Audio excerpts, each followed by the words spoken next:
3 bulan lamanya tabut Tuhan itu tinggal di rumah Obed-Edom, orang Gad itu.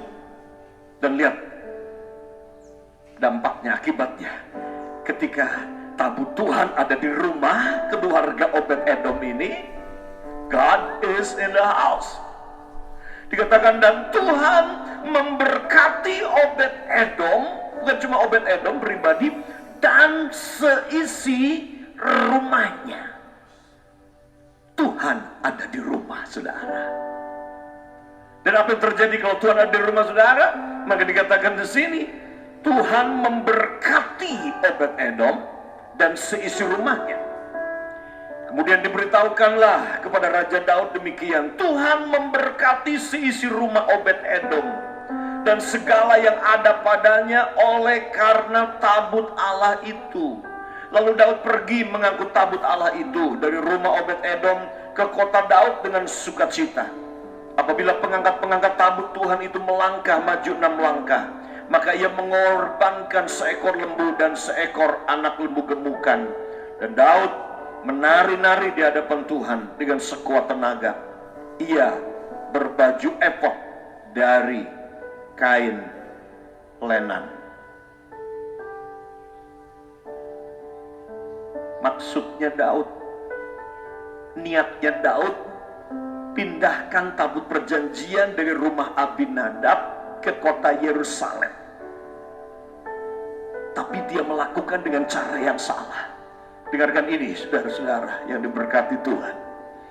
Karena sangat mungkin sekali saudara punya niat yang baik, saudara ingin melayani Tuhan, saudara ingin bisnis, saudara ingin keluar dari krisis ekonomi, punya ide-ide bisnis, punya ide-ide pelayanan, saudara mungkin punya ide banyak.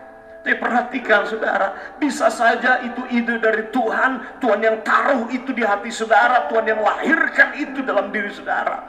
Tapi selalu ingat saudara, yang menentukan bukan cuma idenya dari Tuhan, tapi harus melakukan dengan cara Tuhan dan kuasa dan kekuatan yang datang dari Tuhan. Daud tergelincir, Uzza-Ahyo anaknya Imam, anaknya Abinadab itu mati seketika karena lembunya tergelincir dan tabut perjanjian mulai miring, dan Uzza-Ahyo dia ingin memegang tabut dan kemudian murka Tuhan terjadi seketika itu. Daud marah sekali. Pertama Daud marah karena dia berkata, Tuhan kenapa? Aku ingin Tuhan, aku mengasihi Tuhan. Mungkin beberapa di antara saudara seperti itu hari-hari ini. Saudara marah dengan Tuhan karena saudara berkata, Tuhan aku mengasihimu, aku melayanimu, aku memberi. Niatku adalah ini, bisnis untuk menjadi berkat. Aku menabur, aku memberi, aku kasih perpuluhan Tuhan.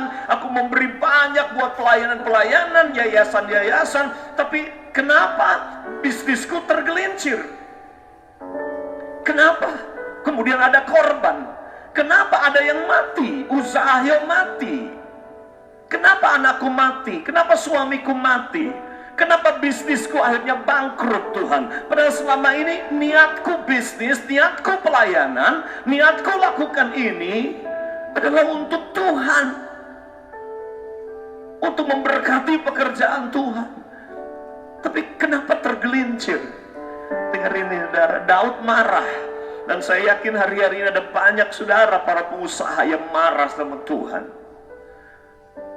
Saudara marah sama Tuhan karena bisnismu tergelincir, karena engkau kepleset, akhirnya bisnismu harus disita, bisnismu gak jalan.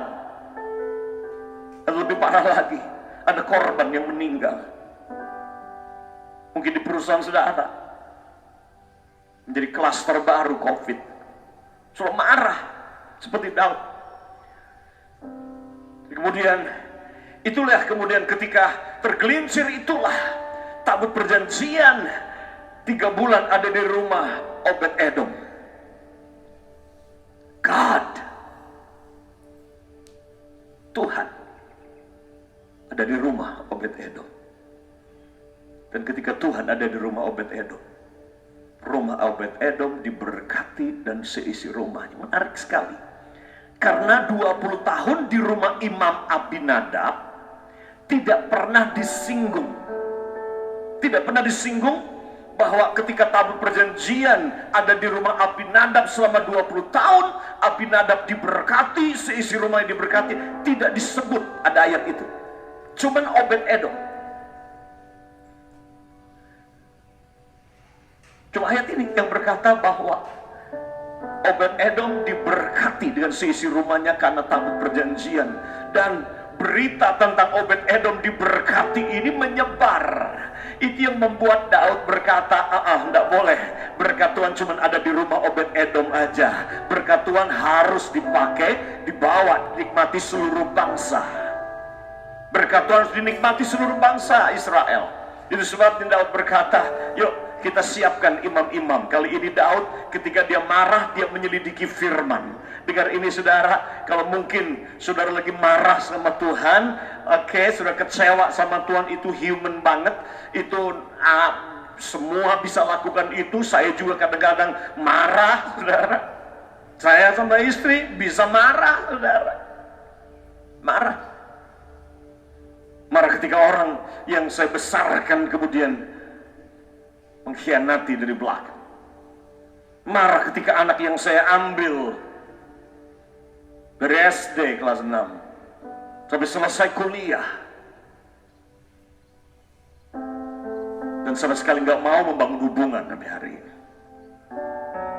Jengkel, marah, iya. Daud seperti itu. Tapi dalam kemarahan Daud, dia tidak terus marah-marah dan pahit hati. Enggak, dia datang pada Tuhan, dia selidiki firman, salahnya di mana. Dan ini yang harusเราlakukan, periksa firman, pelajari firman, kelirunya di mana, tidak tepatnya di mana Tuhan, tidak akuratnya di mana Tuhan. Dan Daud menemukan bahwa kesalahannya adalah ini. Tabut perjanjian harus dipikul di pundak para imam, bukan ditarik oleh kereta, walaupun itu kereta yang baru ditarik oleh lembu.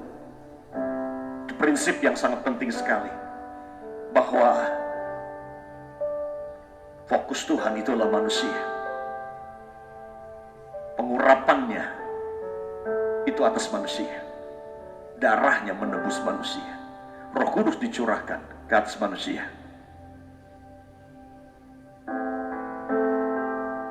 Saudaralah yang menjadi carrier of the glory of the Lord. Pertanyaannya adalah ini. Mengapa Tuhan pilih Obed-Edom?